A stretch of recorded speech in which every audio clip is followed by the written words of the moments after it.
Program Sasaran Fisik Normalisasi Sungai di Desa Ngerancang TMMD ke-110 Kodim 0813 Bojonegoro sudah selesai dilakukan. Diharapkan manfaat pemerataan lahan dapat dirasakan oleh pemilik lahan dan arus aliran sungai dapat menjadi normal. Sungai Desa Ngerancang yang meluap ketika intensitas curah hujan tinggi membuat sawah yang berada di sekitar sungai menjadi kebanjiran, menyebabkan tanaman padi menjadi puso bahkan mati. Akhirnya sesuai dengan waktu yang telah diperkirakan, berkat sinergitas antara Satgas dengan warga Desa Ngerancang, program TMMD ke-110 Kodim 0813 Bojonegoro, program normalisasi sungai telah selesai dikerjakan.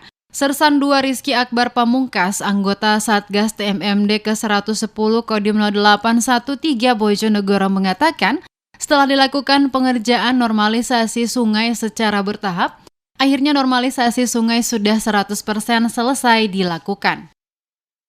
Untuk perkembangannya hari ini sudah 100%. Harapan kedepannya semoga yang awalnya lahan yang tidak bisa dipakai ini bisa kembali lagi dipakai oleh masyarakat.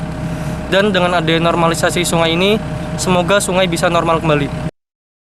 Dan diharapkan lahan sawah milik Sutrisno dapat segera digunakan untuk bercocok tanam. Dan normalisasi sungai bervolume 1.500 meter persegi kembali dapat dimanfaatkan sesuai fungsinya.